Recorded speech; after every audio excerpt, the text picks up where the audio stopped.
नमस्कार, citizen voice show में आपका स्वागत है। इससे पहले मैं कार्यक्रम की शुरुआत करूं, आप लोगों से निवेदन है, विनती है, सिटीजन वॉइस शो जिसका ऑफिशियल हैंडल एजे सिंह ऑफिशियल है, उसको लाइक करें, सब्सक्राइब करें, नोटिफिकेशन बटन ऑन करें, ज़्यादा से ज़्यादा लोगों को वीडियो में शेयर करें, क्योंकि जनता की आवाज़, आवाम की आवाज़, सिटीजन वॉइस शो आप सबकी आवाज़ है और सब तक पहुँचाना हमारा फ़र्ज़ है। आज एक महत्वपूर्ण मुद्दे पर हम चर्चा करेंगे। हमारे साथ सरदार दयाल सिंह जी हैं। सिख धर्म वस्तुओं की पूजा करना नहीं सिखाता। ऐसा क्योंकि मैं सिख धर्म से आता हूं तो मुझे भी पता है, मैंने केश नहीं रखे, पर मैं अंदर से तो सिख हूं और सिख धर्म का अनुपालन मैंने बहुत साल किया है। उसमें कोई कभी वस्तु की पूजा करना नहीं सिखाता, यहां तक कि अवशेषों की भी नहीं। गुरु ग्रंथ साहब में हमें स्पष्ट रूप से बताते हैं कि नाम ही सब कुछ है। एक नाम, एक ओमनी प्रेजेंट भगवान सब जगह व्यापी है।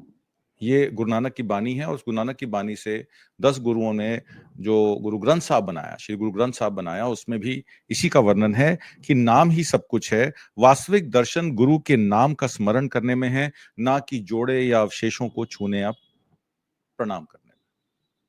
ये मैं इसलिए कह रहा हूं कि विशेष गुरमत समागम एक ऑर्गेनाइज किया जा रहा है गुरुद्वारा मोती बाग साहिब में, जिसमें दशम पिता श्री गुरु गोबिंद सिंह महाराज और खालसा माता साहिब कौर जी के पवित्र जोड़े साहब को लेने के लिए पवित्र गुरुचरण यात्रा 1 नवंबर 2025 को मोती बाग गुरुद्वारे से तख्त श्री हरमंदिर सी पटना साहिब तक पहुंचने के लिए आज सुबह शुरू हुई 10:15 बजे के बाद।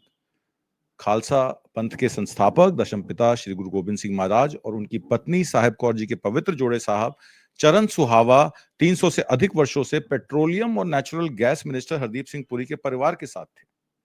परिवार ने कल शाम पवित्र अवशेष दिल्ली सिख गुरुद्वारा प्रबंधक कमेटी को सौंप दिए। पवित्र जोड़े साहब चरण सुहावा तक श्री हरमंदिर साहब जी पटना साहिब में दशम पिता के दिव्य जन्म स्थान पर संगत के दर्शन और सेवा के लिए स्थायी प्रदर्शन किए गए।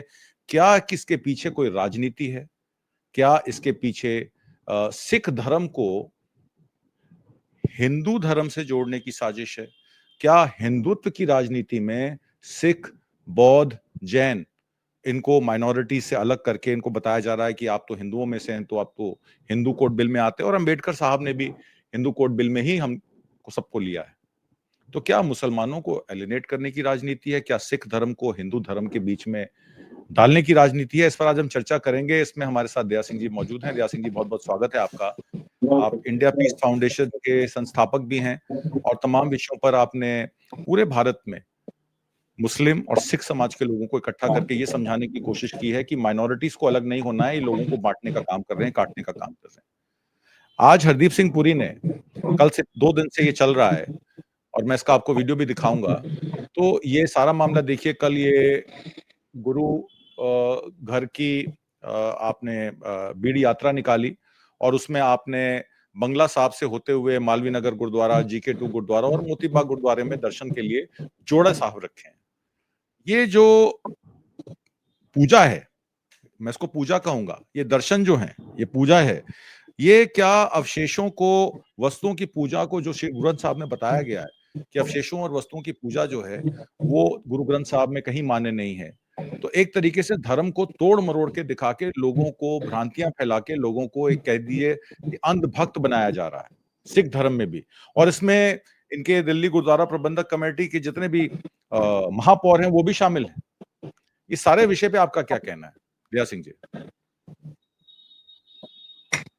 नतमजीत जी, आज मुझे याद आ रहा है कि गुरु गोविंद सिंह जी महाराज ने अंतिम समय पर जब सिखों ने पूछा कि हमें किसके लड़ ला चले, तो गुरु गोविंद सिंह जी के 3 वर्षन थे।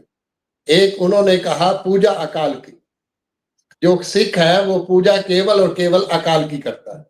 पर्चा शब्द का, अगर कोई बात समझनी हो, सोचनी हो, समझने के लिए रखा हो, तो वो गुरु ग्रंथ साहब जो गुरु गोविंद सिंह जी महाराज ने अंतिम संपादन किया, जिसको दमदमी बीड़ भी कहते हैं, उसका ही प्रकाश होता है सभी गुरुद्वारों में। वो जो परिचय है, जो जानकारी लेनी है, जो समझ लेनी है, वो आप गुरु ग्रंथ साहब से लें।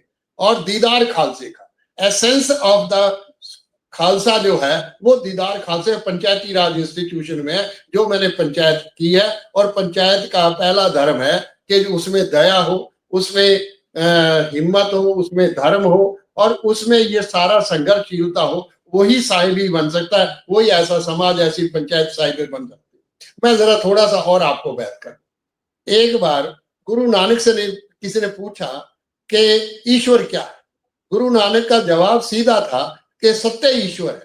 अगर आप जप साहब की पहली वाणी का पहला श्लोक ही पढ़े, आद सच जुगाद सच है भी सच नानक होसी भी सच, जो सत्य है वो कभी मिटता नहीं है, वो सत्य सत्य रहता है। इसका मतलब है कि गुरु नानक ने एक रेवोल्यूशन क्रिएट कर दिया। आज तक लोग ईश्वर को ढूंढ रहे थे, ईश्वर की खोज में लगे थे, गुरु नानक ने कहा कि सत्य ईश्वर है, पर सत्य से पर चलना उस ईश्वर से भी बढ़कर है, मतलब सत्य से भी ऊपर है।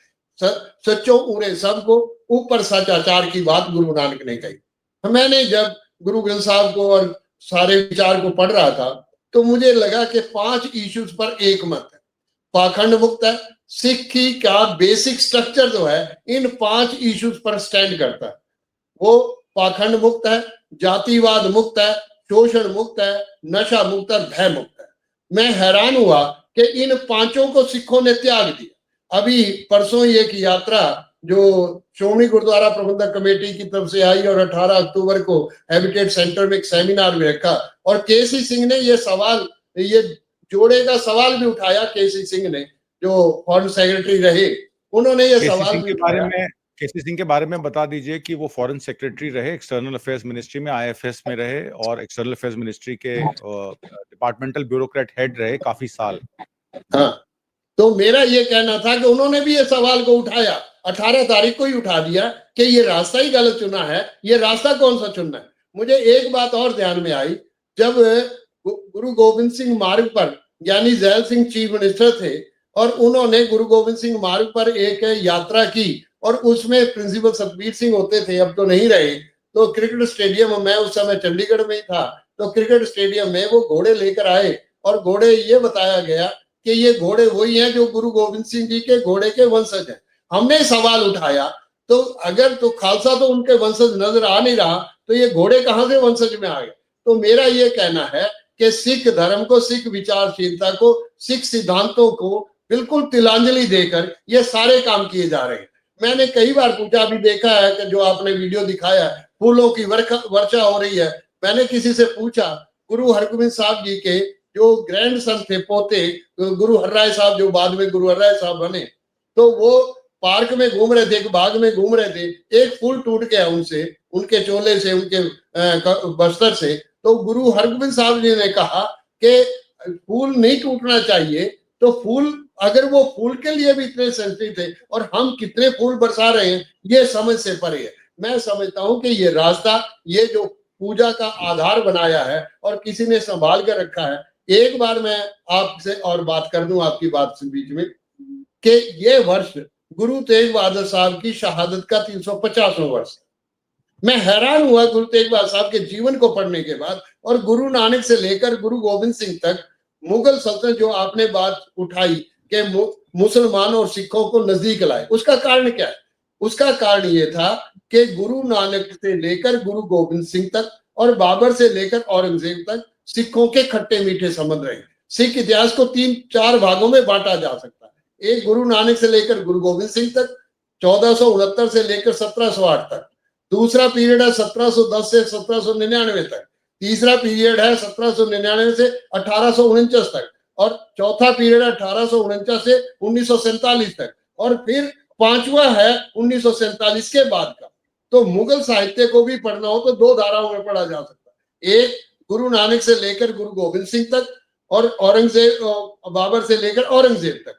दूसरा पीरियड है बहादुर शाह और बहादुर शाह के बाद से लेकर रणजीत, महाराजा रणजीत सिंह तक, अहमद शाह अब्दाली तक, ये सब ये घटनाओं तक। तो मेरा ये कहना है कि जिस रास्ते पर आप चले हैं, गुरुओं ने इस रास्ते पर कभी भी इसका अनुकरण नहीं किया, बल्कि गुरुओं ने, गुरु नानक ने बाकायदा तौर पर हर स्टेप पर उन्होंने उस सारे पाखंड को मुक्त किया कि समाज पाखंड से मुक्त होगा तभी कोई समाज खड़ा हो सकता है। इसीलिए मैंने आपके सामने 5 चीजें रखी और ये 5 आधार हैं सिखों के कि पाखंड मुक्त है, जातिवाद मुक्त है, इनका कोई जाति में विश्वास नहीं है, जातिवाद नहीं है सिखों में। तीसरा है शोषण मुक्त। गुरुओं ने क्या किया कि एक तरफ अपर कास्ट जो हिंदू था वो मुगल सल्तनत का प्रशासन चला रहा था, उसकी ताकत में बैठा था, और एक था शोषित वर्ग गुरु नानक ने शोषित वर्ग को अपने साथ लिया और शोषित वर्ग की बागडोर संभाली। यही तो कारण था कि गुरु नानक ने जब कहा, नीचा अंदर नीच जात, नीची हूं अत नीच, नानक तिनका संग साथ, वड्या स्यों क्या रीस, जिथे नीच संभालियन तिथे नजर तेरी बख्शीश। सवाल तो इस बात का होना चाहिए था, ये जोड़े लेकर, जूते लेकर, चरण पावका लेकर, ये कौन सा रास्ता सिखों में अडॉप्ट किया गया? ये रास्ता ही गलत था। अगर किसी ने ऐसा रास्ता चुना, वो सिख साहित्य के सिख अनुसार तो नहीं हो सकता। मैं ये नहीं कह सकता कि उसको क्या करना, उसके बारे में क्या सोचना चाहिए या नहीं सोचना चाहिए, वो कहाँ करना चाह रहे हैं। मेरा ये कहना है कि आप शासित वर्ग के साथ खड़े हैं। आपने ये जो पाखंड आपने शुरू किया, ये देश के लिए ना तो सिख धर्म के हित में हो सकता है, ना सिख विचारधारा के हित में हो सकता है। इस ऐसे मसलों को बंद कर देना चाहिए। इसकी पावनता और इसको पावक कहकर, पावक तो शब्द होते हैं जिसमें लिखा है कि वहां लिखा है, काहे रे बन खोजन जाई, गुरु तेग बहादुर साहब का शब्द है, काहे रे बन खोजन जाई, सर्व निवासी सदा अलेपा, तो ही संग समाई, पोहप मद जो बास बस्त है। जैसे फूल में खुशबू है, पोहप मद जे बास बस्त है, मुकर माए जैसे छाई। जैसे शीशे के अंदर, दर्पण के अंदर आपको अपनी शक्ल नजर आती है, तो दिल ही खोजोगा, उसको मन में खोजें। तो ये बात है सिखों की। एक और बात है कि हमें ये समझना चाहिए, साल ग्राम में पूज मनाओ, गुरु नानक साहब का एक शब्द है, ये समझ लेना चाहिए पुरी जी को और इन सारे दिल्ली सिख गुरुद्वारा प्रबंधक कमेटी को और इन सब सिखों को जो अपने आप को अहमता में, शायद ये गुरु नानक की यही शब्द पढ़ लेते, साल ग्राम में पूज मनाओ, सुकृ तुलसी माला, राम नाम जब बेड़ा बांधो, दया करो दयाला, काहे कलरा सिंचो, जन्म गवाओ, काची टैग दीवार काहे कचराओ। ये जो दीवार, जो कच्ची दीवार के ऊपर आप चूना लगाना चाह रहे हैं, ये ढह, ये गिर जाएगी, ये कभी सस्टेन नहीं कर सकती। तो मेरा ये कहना है इनसे, कि मेरी अपील है इनसे कि ये रास्ता बंद करें। ये रास्ता सिख धर्म का कभी नहीं हो सकता, ना ही सिख धर्म पर सस्टेन कर सकता है। गुरु गोविंद सिंह जी महाराज ने जब खालसा की सर्जना की, आप हैरान होता हूं, अगर गुरु तेग बहादुर साहब, जिसकी आज 350 वर्ष हम मना रहे हैं, और मुझे खुशी है कि सलमान खुर्शीद जी से जब और मोहम्मद अदीब जी से मैंने जब बात की, वो इतने खुश हुए कि हाँ हमें इनको आ गया। और ऑल इंडिया इस्लामिक सेंटर में पहले बार, मैं समझता हूँ कि मेरे 50 साल के जीवन काल में कभी भी मुस्लिम, कभी भी गुरु तेग बहादुर साहब की मुझे नहीं लगता कि कभी शहादत का दिवस मनाए हो। इस बार पहले बार सलमान खुर्शीद जी ने हिम्मत दिखाई, मोहम्मद अदीब जी ने हिम्मत दिखाई, पर्सनल लॉ बोर्ड ने हिम्मत दिखाई, और सभी लोगों ने, जमात इस्लामी हिंदू वाले से। तो मैं ये समझता हूं कि पहले बार एक नए किस्म का हमारे सामने आता है कि इंडिया इस्लामिक सेंटर में गुरु तेग बहादुर साहब की शहादत। और मैं पूछना चाहता हूं कि जो लोग कहते हैं कि औरंगजेब बहुत जालिम था, मैं पूछना चाहता हूं कि कौन सा जालिमाना काम गुरु तेग बहादुर साहब की शहादत से पहले औरंगजेब ने कौन सा जालिमाना काम किया था, यही बता दें हम। मैं ये समझना चाहता हूं इनसे कि जो बाबर और औरंगजेब तक हमारे संबंध नजदीकी रहे, हमारे खट्टे मीठे समय, इवन गुरु अर्जन देव जी की जो शहादत है जहांगीर के समय हुई, उसके पीछे की साजिश कौन था? उसके पीछे साजिश उनका भाई पृथ्वीचंद था, उसके पीछे का साजिश चंदू जो वजीर था वही था। तो कौन था उसके उस शहादत के पीछे? मैं इनसे पूछना चाहता हूँ। मैं औरंगजेब के बारे में जब ये कहते हैं, मैं इनसे पूछना चाहता हूँ, क्या गुरु तेग बहादुर साहब के खिलाफ कोई वारंट इशू किया था औरंगजेब ने? मैं पूछना चाहता हूँ कि क्या वही गुरु तेग बहादुर साहब नहीं थे जिन्होंने असम की संधि कराई और ढाका तक का हिंदुस्तान बना दिया, बृहद हिंदुस्तान बनाने वाले? तो मैं ये समझता हूँ कि इतिहास का गौरवमय इतिहास आज चरण पादुका के लाके खड़ा कर देते, इससे मैं समझता हूँ कि इससे और कोई तरीका नहीं हो सकता सिक्की को डिमिनिश करने के लिए। तो क्या आप सिक्की को डिमिनिश करना चाहते हैं? हमारा ऑब्जेक्शन है, और हम ये समझते हैं कि सिखों को सामने आना चाहिए और सिखों को इसका विरोध करना चाहिए। इसका कोई कारण नहीं। मुझे याद है जो आपने बात उठाई, मैंने 2 काम जिंदगी में की। प्रोफेसर शेर सिंह होते थे, आर्य समाज के लीडर भी रहे, प्रताप सिंह कैरो के मिनिस्ट्री में, अनडिवाइडेड पंजाब में मिनिस्टर भी रहे। जब मैंने ये बात उनके सामने रखी तो वो आर्य समाज और सिख समाज को मैं एक मंच पे लाया, और गुरु अर्जन देव जी की शहादत का 400वां वर्ष, डॉक्टर AR किदवई हरियाणा के गवर्नर थे, सुरजीत सिंह बरनाला थे, मनजीत सिंह कलकत्ता थे, दयानंद महिला महाविद्यालय में गुरु अर्जन देव जी महाराज की शहादत का 400 वर्ष मनाया गया। जिसमें डॉक्टर किदवई भी और सब लोग आए और शीश राम ओला ने उसका उद्घाटन किया। तो मैं ये समझता हूं कि ऐसा सिख समाज जो ये बोलता हो, बिसर गई सब तात पर आई, जब दे साध संगत मोह पाई, नाको बैरी नाहे बिगाना, सगल संग हमको बन्याई, जो कुछ कियो सो बल मान्यो, ए सुमत साधु ते पाई। हमारे सिख धर्म तो विचारधारा ये है कि हम सबको साथ लेके चलते हैं।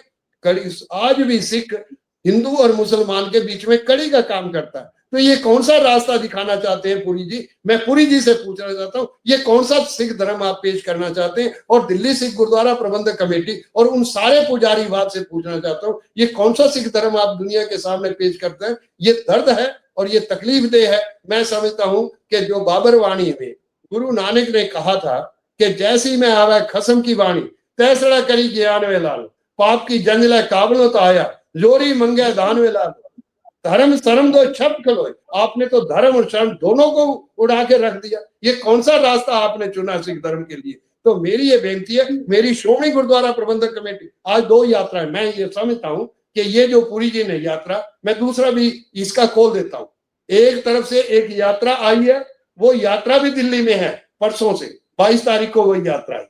वो श्रोमणी गुरुद्वारा प्रबंधक कमेटी की तरफ से गुरु तेग बहादुर साहब के 350 वर्ष को समर्पित है। एक ये जानबूझकर इस यात्रा को और शुरू कर दिया ताकि सिखों के बीच में कंफ्लिक्ट हो जाए, ना किसी को पता लगे सिख धर्म क्या है, सिख विचारधारा क्या है, गुरु तेग बहादुर साहब क्या है, और ये पादुका लाकर एक नए किस्म का झंझट पैदा कर दिया। मैं समझता हूं कि ये सिख इतिहास पर, सिख विचारधारा पर टिक नहीं सकता। ये मेरा मानना।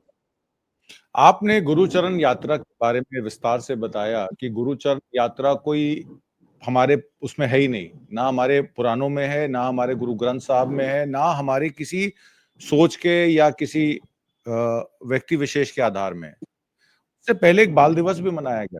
आपको याद होगा मोदी जी ने अनाउंस किया था बाल दिवस। 4 साहिबजादे जिनको हम बाबा कहते हैं, बाबा जोरावर सिंह, बाबा अजीत सिंह, उनके लिए बाल दिवस की गई। शिरोमणि गुरुद्वारा प्रबंधक कमेटी जो कि हाईएस्ट प्रीस्ट बॉडी है सिखों की, उन्होंने उस पे ऑब्जेक्ट किया और उस ऑब्जेक्शन का कोई फायदा नहीं हुआ क्योंकि अगले साल वो फिर मनाई गई, उसके अगले साल वो फिर मनाई गई।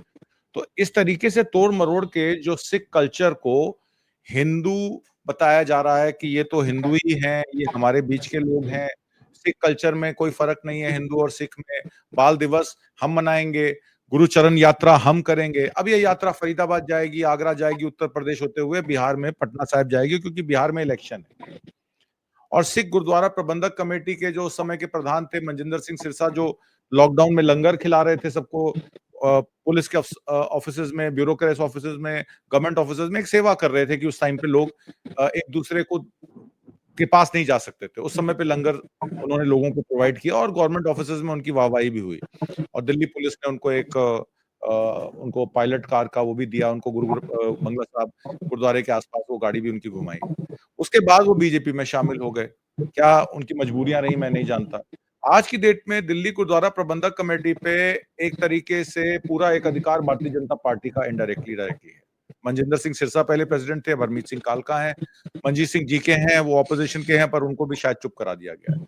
हरदीप सिंह पुरी सडनली सिखों के पैरोकार बन गए क्योंकि वो सेंट्रल मिनिस्टर हैं भाई पेट्रोलियम और नेचुरल गैस के, तो वो अब सबसे अग्रिम सिख लीडरों में गिने जाने लग गए। बात मेरी सिर्फ आपसे ये है कि इस तरीके से बाल दिवस, गुरुचरण यात्रा, पादुकाएं, आपने बोला राम जी की पादुकाएं की तरह, गुरु ग्रंथ साहब में कभी कभी किसी चीज का वर्णन नहीं है, पर दशम गुरु की पादुकाएं लेकर ये पटना साहब जा रहे हैं। इसके पीछे सिर्फ राजनीतिक कारण है और धर्म के आधार पर लोगों को बांटने के, मुसलमानों को एलिनेट करने के कारण है कि इसका कोई और भी मकसद है। आखिरी टिप्पणी।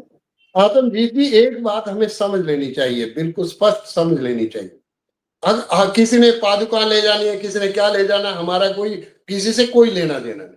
हम ये समझते हैं कि गुरुओं के नाम पर यह पाखंड करना बंद कर देना चाहिए।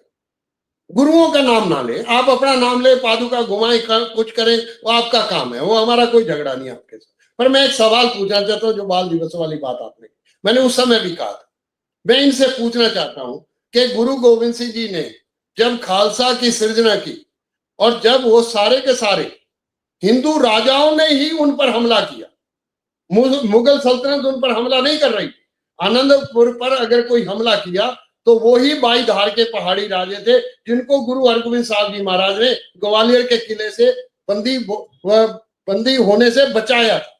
ये वही वो उन्हीं का था इशू। तो वही राजे कहने लगे कि क्योंकि हम अप्रकाश हैं, हमें इनके साथ बैठकर हमें इनके साथ नहीं बैठाया जाना चाहिए, हमें अलग से अमृत छका दो। गुरु ने कहा कि मैं जिनकी जात गोत कुल माही, सरदारी ना भई कदाही, तिन्ही को सरदार बनाऊं, तबे गोविंद सिंह नाम कहाऊं। मैं इनके साथ खड़ा हूं क्योंकि गुरु नानक ने शोषित वर्ग को अपने साथ लिया, उसकी लीडरशिप की, उनको आगे बढ़ाया, उनको जीवन जीने का एक रास्ता अडॉप्ट किया। तो ये रास्ता था। तो मैं समझना चाहता हूं कि जो गुरु गोविंद सिंह पर अटैक किया वो मुगल सल्तनत ने नहीं किया था, वो सीधा सीधा हिंदू हमलावरों ने किया, हिंदू रजवाड़ों ने किया।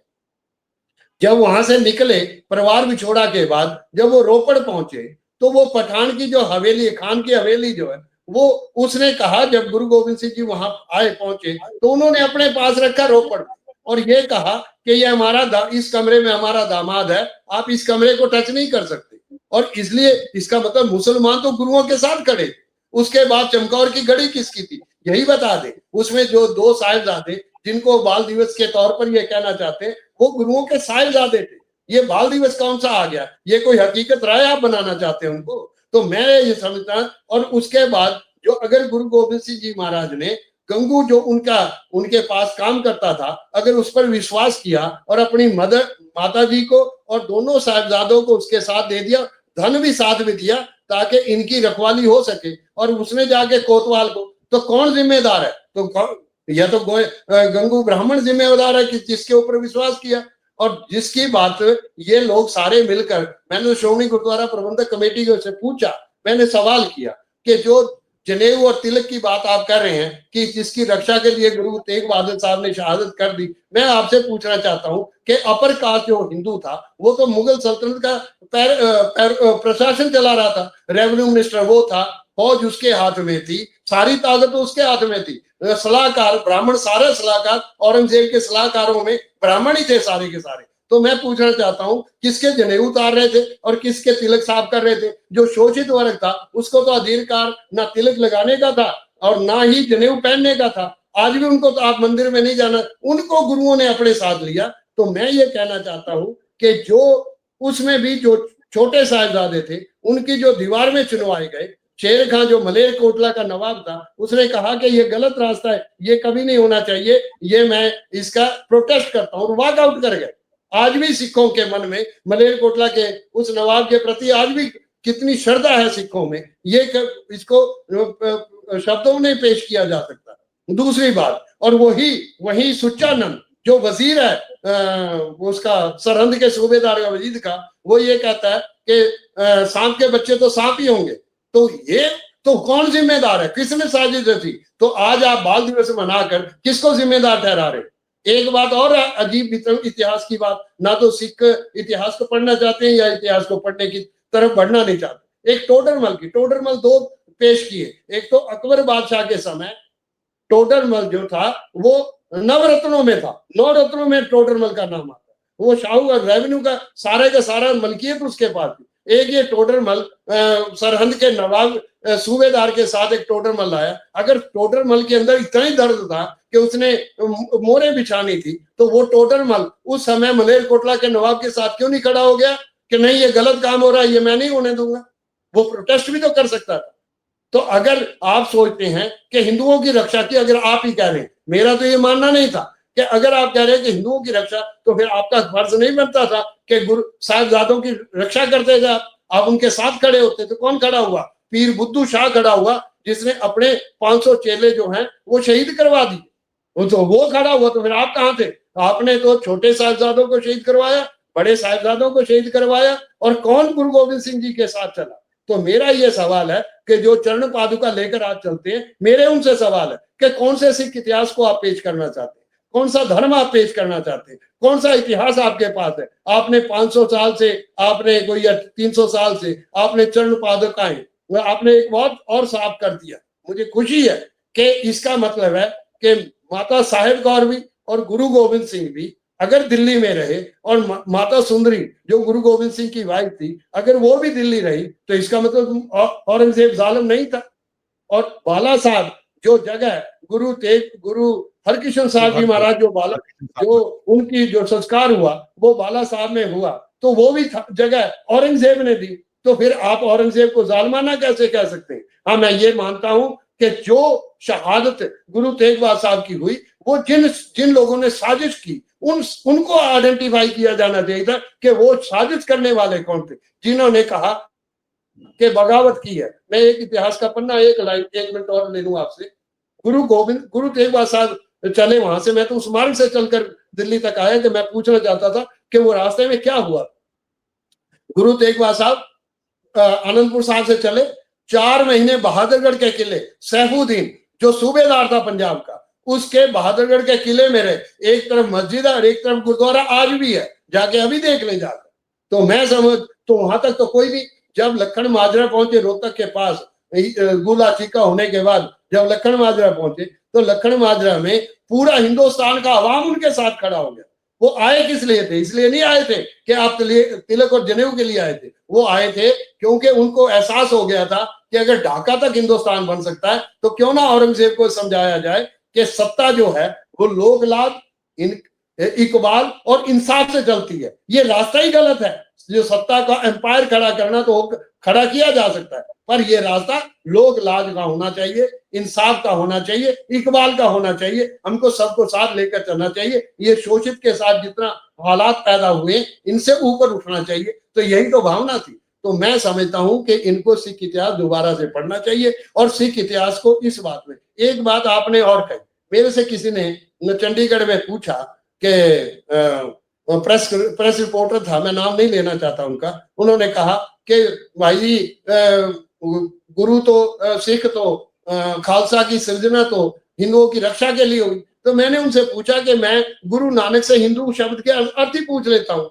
गुरु नानक आज भी गुरु ग्रंथ साहब में अंकित है। गुरु नानक ने कहा हिंदू जो है, जो जातिवाद को मानता है और जो मूर्ति पूजक है, वो हिंदू है। अगर ये बात मान ली जाए कि हिंदू केवल मूर्ति पूजक और जातिवाद है, तो जाति के बिना तो हिंदू बन ही नहीं सकता। अगर हिंदू है तो जातिवाद है। दूसरी बात, अगर वो मूर्ति पूजक है, मैं पूछना चाहता हूं, आर्य समाज तो मूर्ति पूजक नहीं है। सत्यार्थ प्रकाश के तो 11 समूलास सनातनी के खिलाफ लिखे हैं। सत्यार्थ प्रकाश में आर्य समाज ने कहा कि हम हिंदू नहीं है, हिंदू तो गाली है, सत्यार्थ प्रकाश बताता है। तो फिर हिंदू किसको कहेंगे? इसका मतलब हिंदू माइनॉरिटी में है। ये तो हमारी गलती है कि कॉन्स्टिट्यूशन की आर्टिकल 25 में कि ये लिख दिया गया कि हिंदू इंक्लूड्स बौद्ध, जैन एंड सिख। ये तीनों ही हिंदू विचारधारा के खिलाफ खड़े हुए, चाहे बौद्ध हो, चाहे जैन हो और चाहे सिख हो। डॉक्टर अम्बेडकर ने एक बात और कही। डॉक्टर अम्बेडकर कहने लगे कि मैं पैदा हिंदू हुआ हूं तो मरूंगा हिंदू नहीं। पर उन्होंने बौद्ध धर्म, तो बौद्ध की आर्टिकल 25 में वो भी हिंदू ही बना दिए। इसका मतलब हमें सिखों में, पिछले बार भी ये बात हुई कि सिखों को हिंदू ना माना जाए। तो इसमें बहुत लोगों को, तो इसमें ये दया सिंह सारी जी बातें हमें सब इसमें एक बात और ऐड कर दीजिए। गुरु गोविंद सिंह के पंज प्यारे, जो मैंने आपको वीडियो दिखाया जिसमें गेरुआ चोला पहन के तलवार लेके जो पंज प्यारे से आगे चलते हैं, वो पंज प्यारे किस सोशलिज्म की निशानी है? वो पंज प्यारे कौन थे, जरा वो भी बता दीजिए। मैं, बहुत बढ़िया बात आपने की। एक बात कमाल का है, गुरु गोविंद सिंह जी ने, मैं क्योंकि जातिवाद मानते नहीं थे, मैं नहीं समझता कि वो किसी जाति से आए थे, पर फिर भी मैं एक नोट कर, एक पूरे देश को अगर जोड़ने वाला, आज भी हिंदुस्तान को अगर कोई जोड़ने वाला एक कंसेप्ट है, तो गुरु गोविंद सिंह द्वारा खालसा की सृजना। पहली बात, एक लाहौर से है, एक हस्तिनापुर से है, एक बीदर से है, एक द्वारका से है, एक जगन्नाथपुरी से है, और सारे ही इंपॉर्टेंट प्लेसेस से है। तीसरी बात, एक का नाम मैं नहीं जानता कि उनका ओरिजिनल नाम, मैं इस इशू पर नहीं बैठ जाना चाहता कि ओरिजिनल नाम क्या होगा, पर पहले का नाम गुरु गोविंद सिंह ने दया सिंह रखा। क्यों रखा? कि कोई भी समाज बिना दया के एस्टैब्लिश नहीं हो सकता, उसमें दया होनी चाहिए। दूसरे का नाम जो हस्तिनापुर से आया, उसका नाम धर्म सिंह रखा। वो कहते हैं कि वो जाट थे, तो वो धर्म सिंह रखा।